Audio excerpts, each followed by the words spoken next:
Welcome to Road to Recovery. Welcome to Road to Recovery, Advocacy and Insights for Trucking Accidents with Sagi Shackhead. I'm Kevin Rosenquist, and thanks for being here. Sagi is founder of Shackhead Law, Personal Injury Lawyers, and is ranked as one of the top 100 trial lawyers in the United States by the American Trial Lawyers Association. With a wealth of experience in personal injury, wrongful death, and complex litigation cases, he passionately advocates for victims and has recovered multi-million-dollar settlements in damages for his clients. Sagi, welcome back. Thanks for having me, Kevin.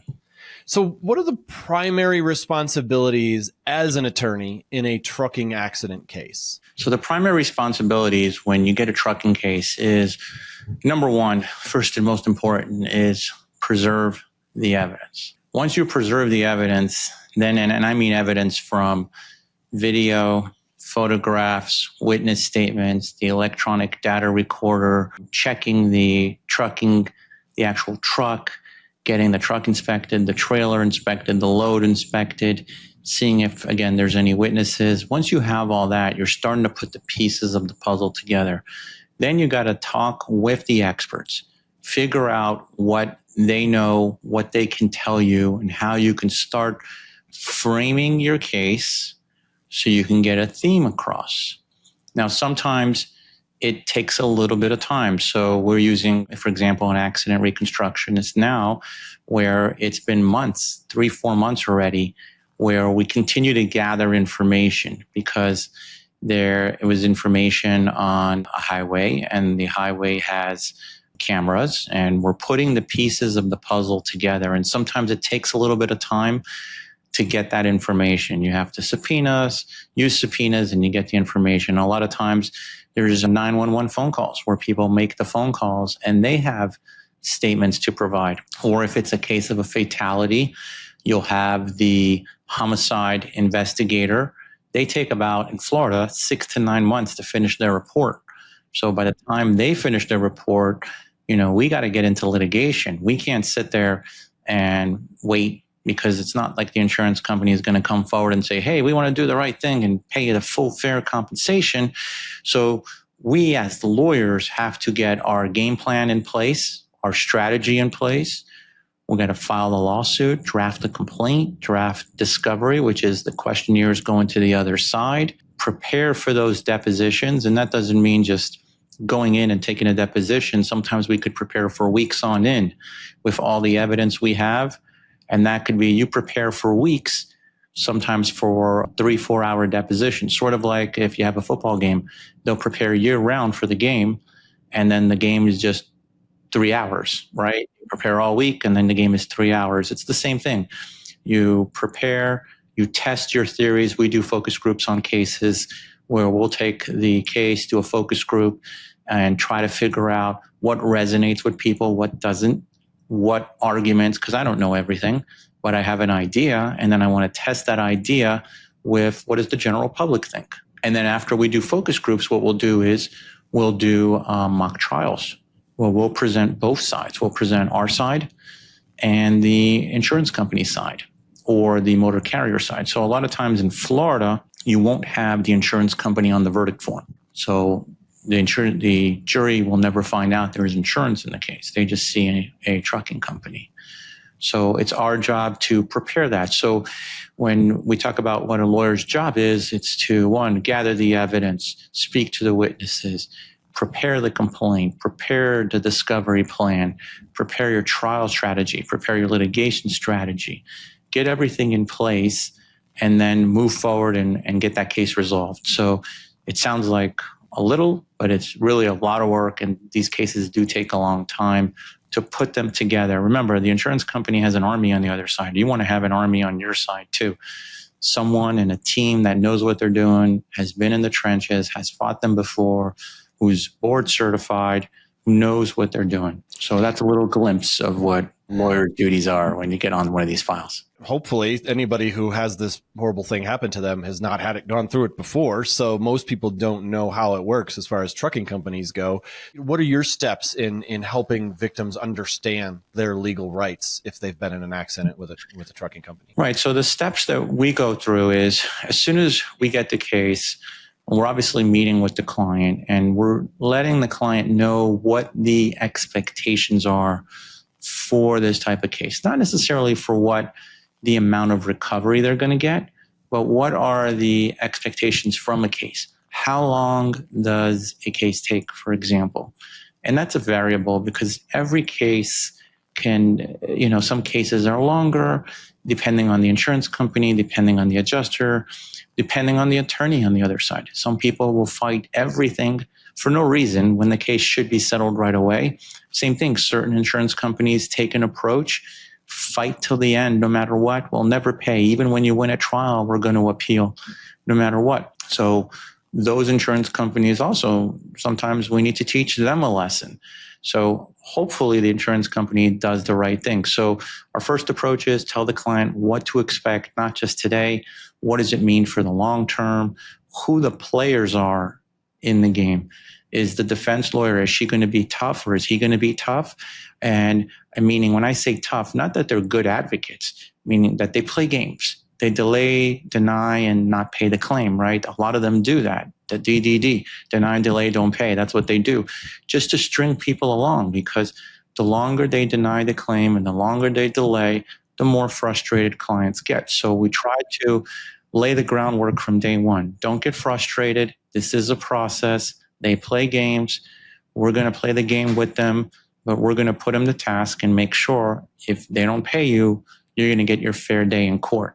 So number one, make sure explain the process. Number two, gather the evidence, get with our experts, create our strategy for the case, make sure that our strategy makes sense, and then test it, right? So we tell the clients, watch us do the focus groups. Look at the results of what the focus group is doing. So how do they see the case? Because sometimes clients, maybe they think their case is amazing and it's not. It may have some holes in it. And that's why we test it with focus groups, sort of like you have advertising companies or you have someone running for a presidential election. They test every message that the person is doing. Coca-Cola tests their message. Does this work? Does this resonate?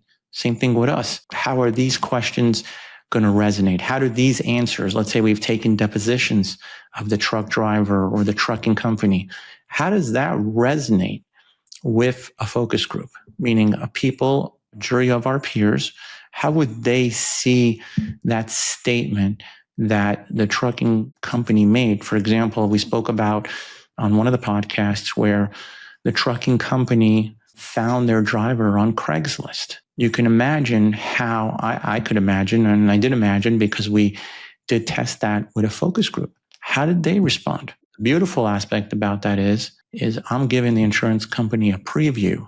It's not Shackhead saying this is what a jury is going to do. Listen to what this focus group said.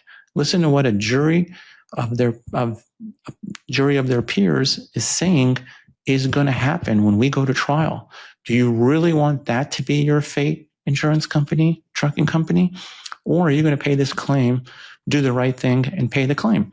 So a lot of times we use the focus groups also in our mediations to let the insurance companies know, hey, look what you're facing. You've got problems. So we want to create those sound bites. So we tell the clients, we're looking for sound bites. We're looking at our game plan. This is why it takes long. This is what we can expect with this trucking company. This is how long we expect it to be. And sometimes you really don't know. It also depends on the judge. Some judges run their dockets really fast, and some judges don't run them as fast. Who's our judge? Hopefully the judge will give us a fair shake, and that's all we want. So it really depends on the judge.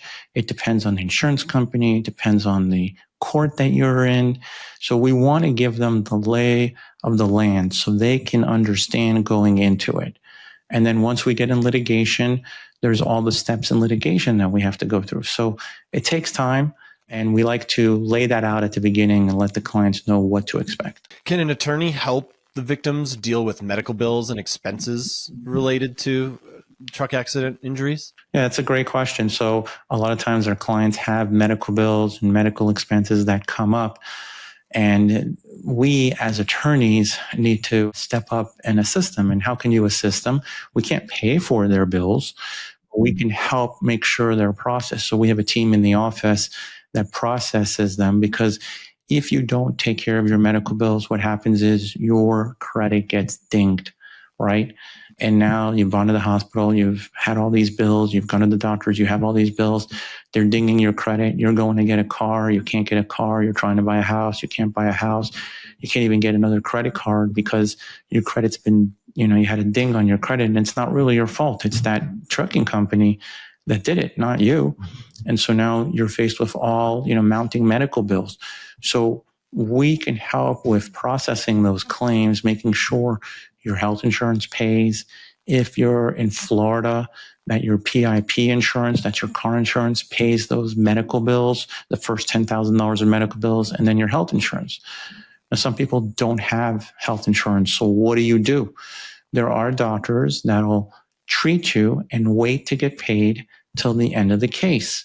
Now, there are some doctors that'll wait to get paid at the end of the case if you don't have health insurance. So they provide that service to people as well, because unfortunately, not everybody can afford health insurance, and we don't have universal health insurance like they do in some places. I believe Canada has it, and some places in Europe have universal health insurance. So some people are uninsured, and there are doctors that are willing to see them and help them and wait till the end of the case. So we can assist with all that to ensure that the person does get the medical care that they need. I didn't know that. That's really cool that you guys help out with that.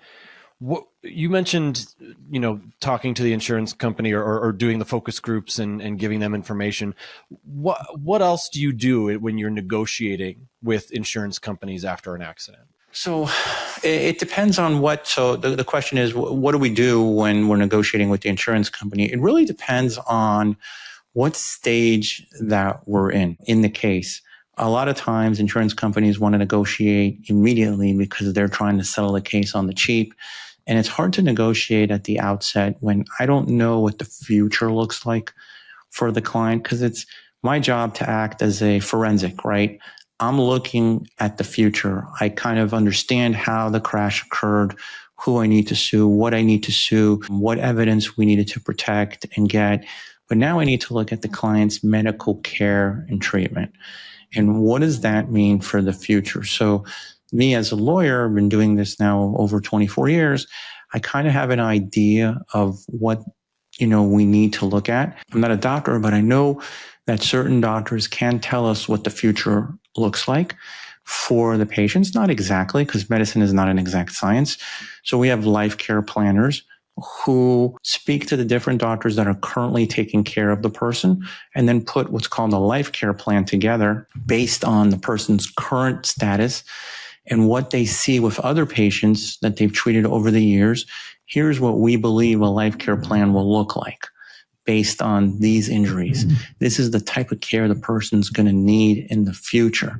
So we want to make sure when you're settling a case, this is why you don't settle cases fast. What does the life care plan look like? What does it mean for the future? How much care is this person going to need? If a person, for example, is paralyzed from a crash, because that happens a lot, we've had those cases. What does their life care plan look like?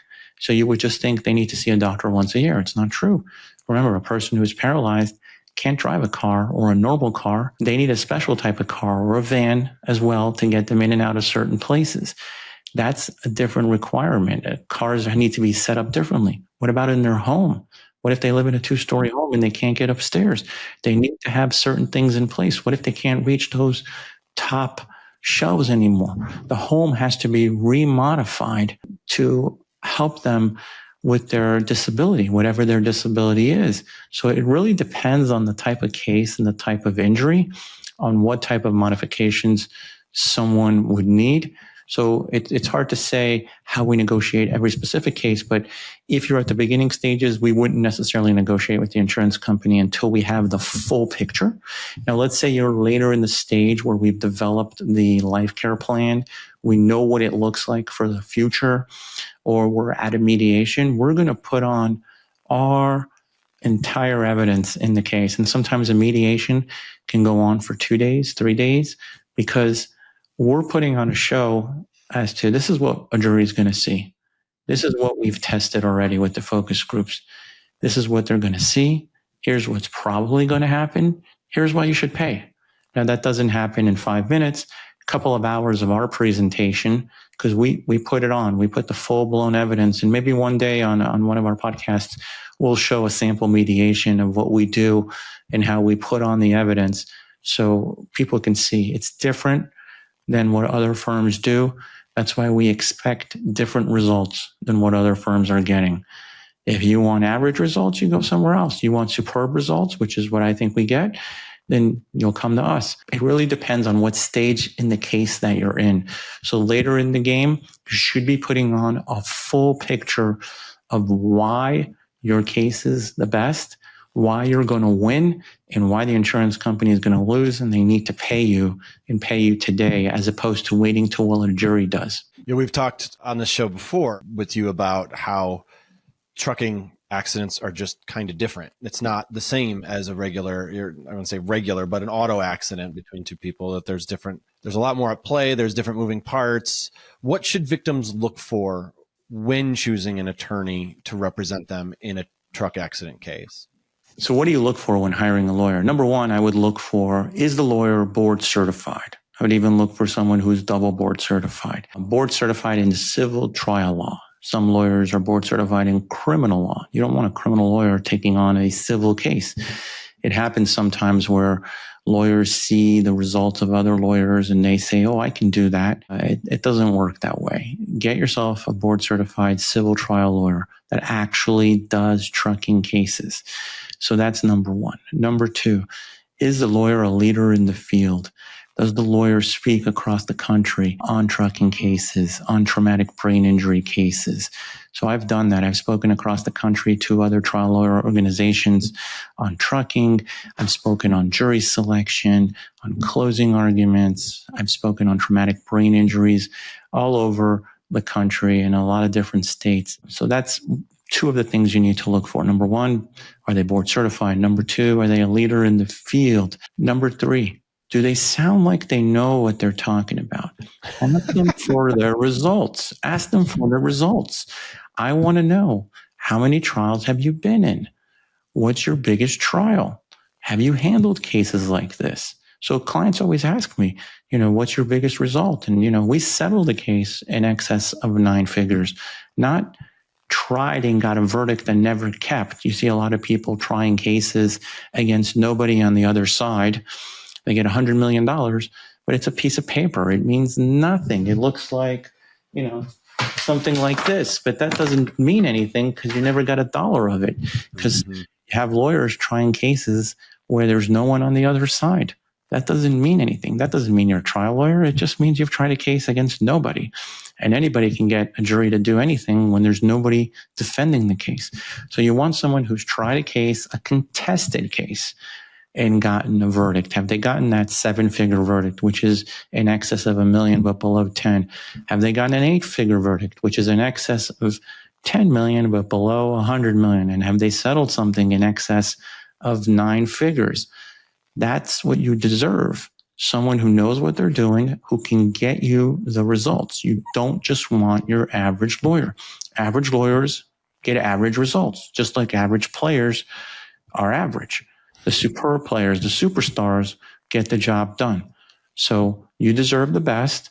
Look for those things. Those are the 3 critical things: board certification, leader in the field, and results. Results count. Great tips. Well, thanks for tuning in to Road to Recovery, Advocacy and Insights for Trucking Accidents with superstar attorney Sagi Shackhead. For more information or to connect with Sagi, visit shackheadlaw.com, and don't forget to like and subscribe. Sagi, great to see you again. Thanks so much. Thanks for having me again.